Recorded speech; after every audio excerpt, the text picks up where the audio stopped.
بسم الله الرحمن الرحيم. السلام عليكم ورحمة الله وبركاته. It's my pleasure today to continue my series on the assessment of clinical reasoning and cognitive skills. Today I'll speak just an introduction to clinical reasoning. I'll describe the process of clinical reasoning and what to be assessed in relation to clinical reasoning. Okay, let us start to ask all of you this question. What do we teach or assess in clinical setting? Basically, we teach clinical knowledge and skills which also need to be assessed. We teach procedure skills like insertion of nasogastric tube. We teach and need to assess interpersonal skills and judgment. Fourthly, we need to teach professional behavior that I think all of us agree that is the most difficult to be taught and assessed at the same time. And also, we teach today's session clinical reasoning, and we need to assess it also. Okay. So what is clinical reasoning?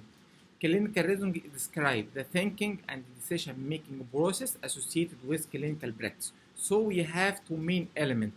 It is related to thinking process, which is followed by decision-making, related to clinical practice, related to diagnosis and the management of clinical cases. So it is the clinician or trainee ability to make decision, as we mentioned, but based on available clinical information, include history from the patient or from his or her relative, clinical examination, sometimes test results including laboratory data and radiological information. Usually this is related to clinical uncertainty, and for this reason we need to train students about to make a good differential diagnosis. The second is to formulate and communicate this effectively with the patient or their carer, and hence we need here the skills related to communication skills and including also breaking bad news.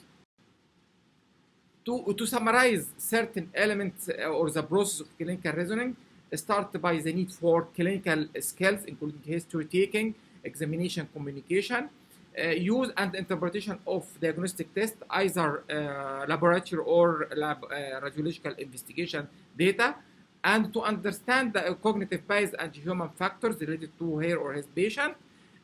We need the student to have critical thinking skills, which may be even related to metacognitive process. This is related to patient-centered evidence-based medicine and how to search to make a search on the recent researches related to clinical problems. The final and most important is to share decision making with patients. To summarize the key element in a process, it starts by patient story, data acquisition from different resources, which lead to accurate problem representation, help the student to generate a hypothesis in relation to the case, in relation to search and for selection for illness script, which lead him to make a list of differential diagnoses. And here, the repetition of this process will help the student to gain experience. So the next time the process will be shorter than the first time, and by gaining knowledge in the context related to patient script, the student will gain more and more experience. So this is just an introduction to clinical. In the previous slide, I mentioned the illness script as an important element of the clinical reasoning process. So what is the structure of illness script? It includes four main elements. The mechanism of the disease, how the disease occurs, which include exposure issue, pathophysiology, and even the anatomy. Also, it includes the epidemiology of the disease, who gets the disease, what is the age category for the disease. The third is the time course, is the disease acute, subacute, or chronic. The last is the clinical data from physical examination, history taking, or laboratory or radiological diagnosis. By teaching and training a student on clinical reasoning, he or she will develop and and master many common illness scripts, including the mechanism of the disease, epidemiology, the course of the disease, the age of onset, the examination, the imaging. So, ongoing training and teaching will help him to gain more and more experience, and by this way, once he goes through the process of clinical reasoning, thinking, metacognition, it will be easily and will take short time to go to the differential diagnosis and the diagnosis, because he already goes through the process, and he remembers that this case and this data from this case will be related to certain illness script, so that the diagnosis will be more accurate and shorter than.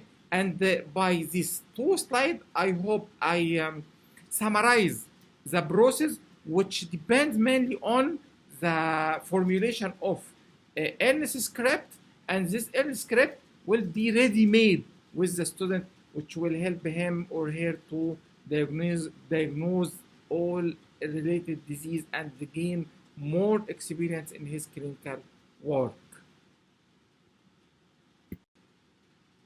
I hope we just covered an introduction to the process of clinical reasoning and what to be assessed. Thank you, and Assalamu alaikum wa rahmatullahi wa barakatuh.